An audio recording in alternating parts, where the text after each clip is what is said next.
Assalamualaikum warahmatullahi wabarakatuh. Apa kabar semuanya? Saya bersama rekan-rekan saya membuat diskusi mengenai COVID-19. Sebelumnya, saya akan menjelaskan secara singkat mengenai COVID-19. COVID-19 merupakan penyakit menular yang disebabkan oleh sindrom pernapasan akut, coronavirus. Penyakit ini pertama kali dipertemukan di kota Wuhan, Cina pada tahun 2019. Gejala umum yang dideritanya mengenai demam, batuk, dan sesak napas. Pada tanggal 28 Maret 2020, angka kematian dalam keseluruhannya mencapai dengan 4,6%. Nah, untuk itu kami mengadakan diskusi yang di dalam diskusi tersebut ada beberapa penanggulangan coronavirus yang mungkin akan bermanfaat bagi kalian yang melihat video ini. Nah, selanjutnya teori-teori tersebut akan disampaikan oleh rekan-rekan saya. Virus ini menyebar, terutama melalui kontak dekat dan melalui tetesan pernapasan yang dihasilkan ketika orang batuk atau bersin. Tetesan pernapasan mungkin dihasilkan selama bernapas, tetapi virus biasanya tidak mengudara. Orang-orang juga dapat terkena COVID-19 dengan menyentuh permukaan yang terkontaminasi dan kemudian wajah mereka. Paling menular saat orang bergejala, meskipun penyebaran mungkin terjadi sebelum gejala muncul. Virus ini dapat bertahan di permukaan hingga 72 jam. Waktu sejak pejanan hingga timbulnya gejala umumnya antara 2 dan 14 hari, dengan rata-rata 5 hari. Metode diagnosis standar adalah dengan mengembalikan reaksi berantai polimerase transkripsi atau RRT-PCR dari usap nasofaring. Infeksi juga dapat didiagnosis dari kombinasi gejala, faktor risiko, dan CT scan dada yang menunjukkan gejala pneumonia. Langkah-langkah yang disarankan untuk mencegah infeksi termasuk sering mencuci tangan, menjaga jarak sosial, atau menjaga jarak fisik dari yang lain, terutama yang mengalami gejala. Menutupi batuk dan bersin dengan tisu atau siku bagian dalam, dan menjaga tangan yang tidak dicuci menjauhi wajah. Penggunaan masker dianjurkan bagi mereka yang curiga memiliki virus. Rekomendasi untuk menggunakan masker oleh masyarakat umum berbeda-beda, dengan beberapa pihak berwenang merekomendasikan penggunaannya. Beberapa merekomendasikan penggunaannya dan yang lain membutuhkan penggunaannya. Saat ini tidak ada vaksin atau pengobatan antivirus khusus untuk COVID-19. Pelaksanaan meliputi pengobatan gejala, perawatan suportif, isolasi, dan tindakan eksperimental.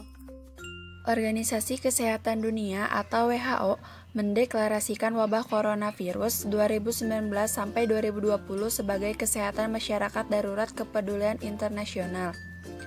Pada 30 Januari 2020 dan pandemi pada 11 Maret 2020, transmisi lokal dari penyakit telah tercatat di banyak negara di seluruh 6 wilayah WHO.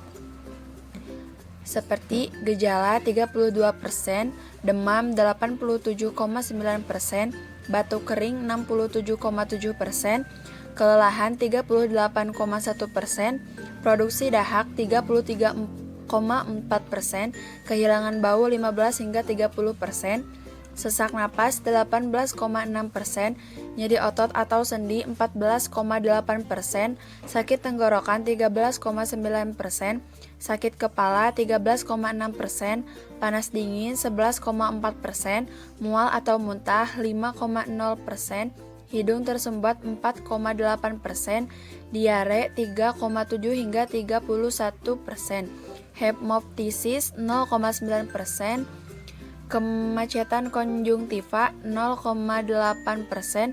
Mereka yang terinfeksi virus dapat tidak menunjukkan gejala atau mengalami gejala seperti flu, termasuk demam, batuk, kelelahan, dan sesak napas. Gejala darurat meliputi kesulitan bernapas, nyeri atau tekanan dada yang menetap, kebingungan, sulit bangun, dan wajah atau bibir kebiruan. Perhatian medis segera disarankan jika gejala-gejala ini hadir. Gejala pernapasan atas yang lebih jarang seperti bersin, pilek, atau sakit tenggorokan dapat terlihat. Gejala seperti mual muntah dan diare telah diamati dalam berbagai presentasi. Beberapa kasus di Tiongkok awalnya hanya disertai sesak pada dada dan jantung berdebar. Pada bulan Maret 2020 ada laporan yang mengidentifikasi bahwa kehilangan indera penciuman mungkin merupakan gejala umum di antara penyakit. Seperti yang umumnya pada infeksi, ada penundaan antara saat seseorang terinfeksi virus dan ketika mengalami gejala, yang disebut masa inkubasi. Masa inkubasi untuk COVID-19 biasanya 5-6 hari, dan dapat juga 2-14 hari.